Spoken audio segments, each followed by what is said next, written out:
Driver, সিটগুলো পরিষ্কার করো।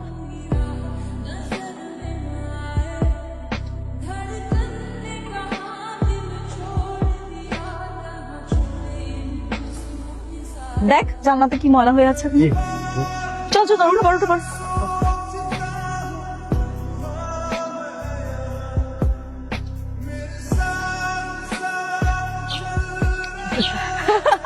সেই দিনের কথা আমি কোনোদিন ভুলবো না, সিরিয়াসলি অনেক মজা হয়েছিল।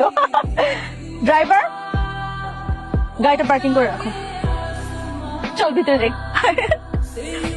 লটারি লটারি লটারি, মাত্র 20 টাকা টিকেটে আপনি পাচ্ছেন একটি গাড়ি, একটি প্যালাট, 50 লক্ষ টাকা পুরস্কার। ভাই জি ভাই, ওই লটারির দাম কত? মাত্র 20 টাকা ভাই, কটা লাগবে? ভাই একটাই দেন। এই জি ভাই, নেন।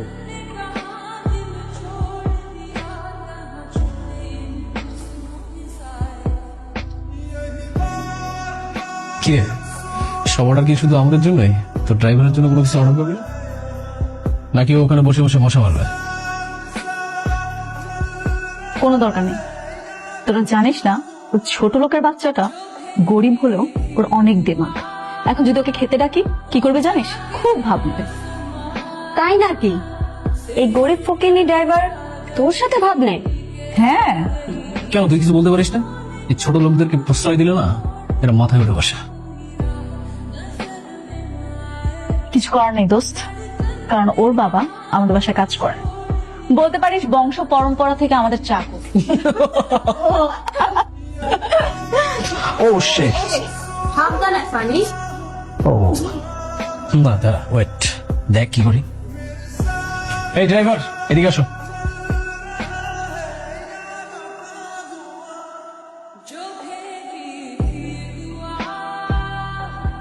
শোনো, এখান থেকে একটা টিস্যু নিয়ে আমরা এই স্যুপটা পরিষ্কার করে দাও। কি হলো, দাঁড়িয়ে আছো কেন? ও তোমাকে একটা কথা বলেছে, সেটা শুনবে না তুমি? টিস্যুটা নিয়ে পরিষ্কার করে দাও। দেখেন ম্যাডাম, আমি আপনাকে ড্রাইভার, এই জন্য যে কোনো কাম করলে আমি সব করে দিই, কিন্তু এর মানে এই না যে আপনার বন্ধু যা স্যুপ পড়ছে এটা আমি পরিষ্কার করে দিব।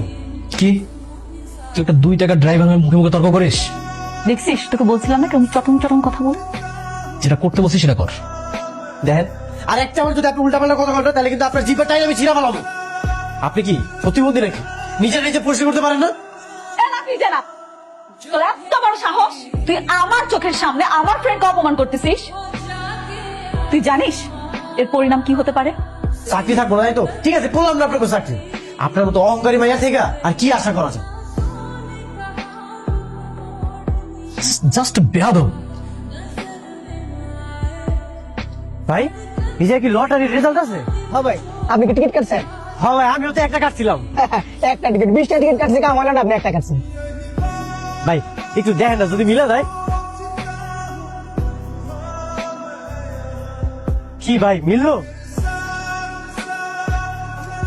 ভাই, আপনার তো কপাল খুলে গেছে। কি হয়েছে ভাই? আপনি তো লটারি দিচ্ছেন ভাই।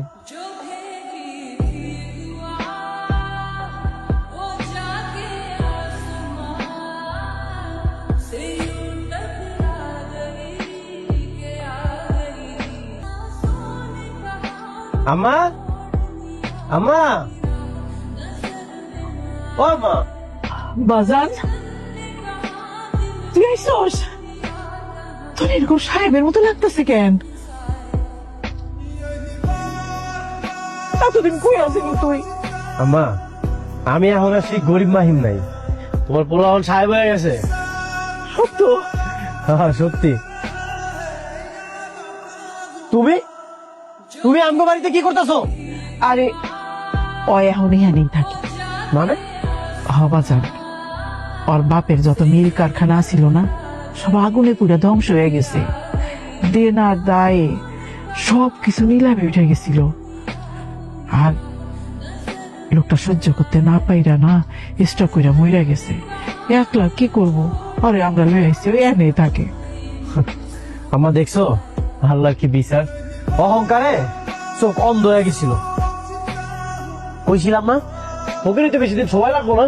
সেটা রে বাজান, আমার মাহিম কত পরিবর্তন হয়ে গেছে গা। ও বাজান, তুই কি কোটিপতি হয়ে গেছস? তুমি আমার ত্যাজ্য পুত্র করে দিছিলা, আমার পরিবর্তন দেখে তুমি এখন আমার বাজার করতেছো? পাগল পোলা আমার। কিসের কথা সব বুঝলা যা বাপ রাগ করে থাকতে নাই আমার বাজার না। শোনো, আমি তোমারে আব্বা পরিচয় কোনোদিনও দিতে চাই না। সেদিন আমি তোমারে অনেকবার কইছিলাম আমি নির্দোষ, আমি কিচ্ছু করি নাই, কিন্তু তুমি আমার কোনো কথাই শুনো নাই। বাজান রে আমার ক্ষমা করে দে বাজান আমারে। হ আর ওরে তো তুই ভালোবাসিস, ওর লগে তোর বিয়ে দিয়ে দিই। রমজান কাকা, আমি ওকে কেন বিয়ে করব? তুমি কি মনে করছো আমি তোমার এই জায়গায় বিয়ে করতে আইছি? এটা কখনোই না। আগে তো তোমার বাপের টাকা পয়সা ছিল, এখন তো তাও নাই। না থাক বাজান, এখন নাই তো কি হয়েছে, তোর তো আছে, তুই বিয়ে কর বাজান। শোনো, আমি এই জায়গায় বিয়ে করতে আসি নাই, আর তোমার মতো অযোগ্য পিতার অভিনয় দেখতে আসি নাই। এই জায়গায় শুধু আইছি আমার আম্মারে আমার বাসায় লয়ে যেতে। আম্মা চলো। অবাজান কি কইতেছস?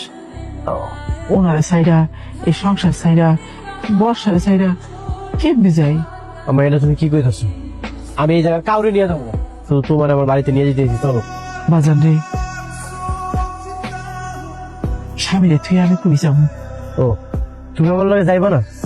একটা কথা শুনে রাখো, এই দুইজনকে আমি অনেক ঘৃণা করি। আমি চলে যেতে। বাজান বাজান